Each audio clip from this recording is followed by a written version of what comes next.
Hello everyone and welcome back to Smart Spiritual Solutions.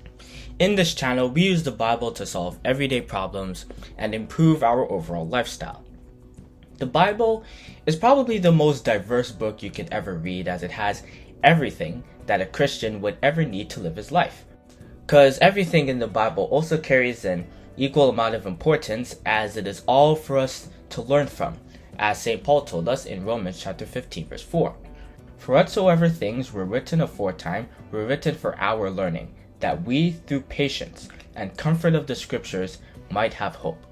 However, the only way we can actually get the benefit of the knowledge that is within is if we interpret it properly and try to understand what it actually says, because if we don't, we may miss important things and may not be able to gain some of the benefits that God has for us within this book.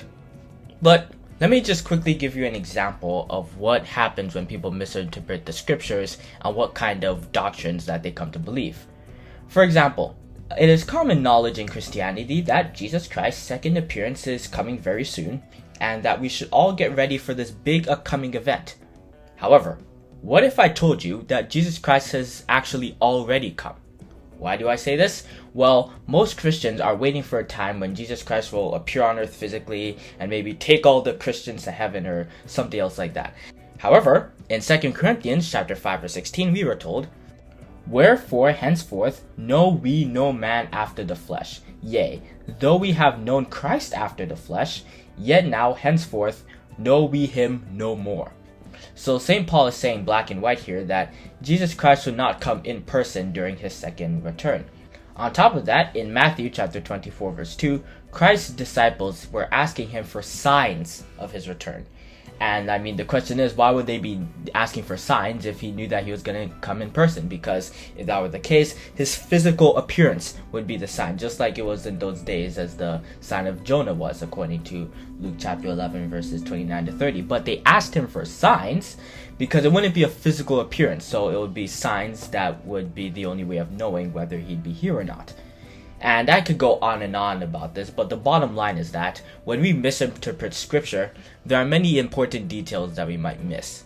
But how can we interpret the Bible without missing important details? Well, here's a method that I believe will help us grasp the essence of the Bible. So, first off, the first thing we need to do is to read the whole Bible.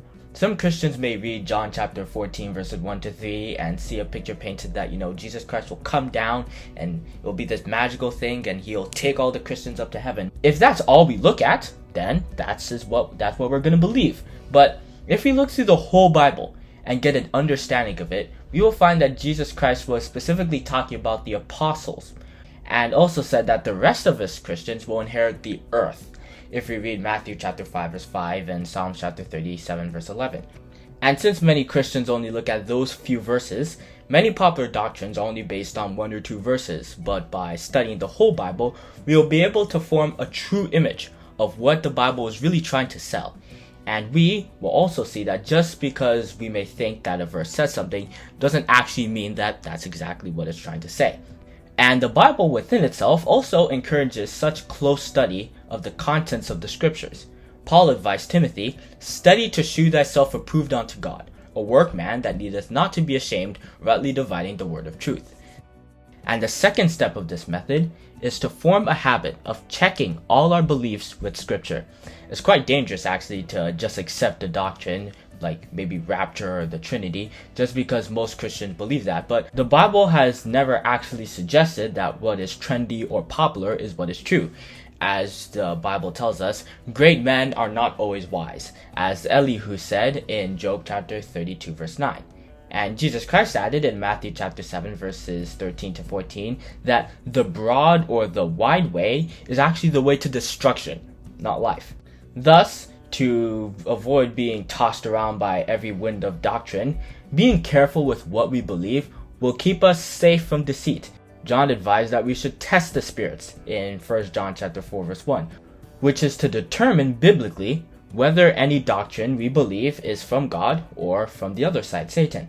Paul said in a different way, "Prove all things, hold fast that which is good." That is 1 Thessalonians chapter 5 verse 21. And the last step, we should pray to God to bless us with a spirit of judgment wisdom, and understanding, so that as we hear many ideas float around in Christianity, we'll be able to sort the good and the bad, as a fisherman would separate the good from the bad almost in an instinct. But anyway, if you enjoyed this video, I would greatly appreciate if you hit the subscribe button and also the like button, and also to click the notification bell so you'll know when we come out with another video. Have a great day, and we'll see you soon.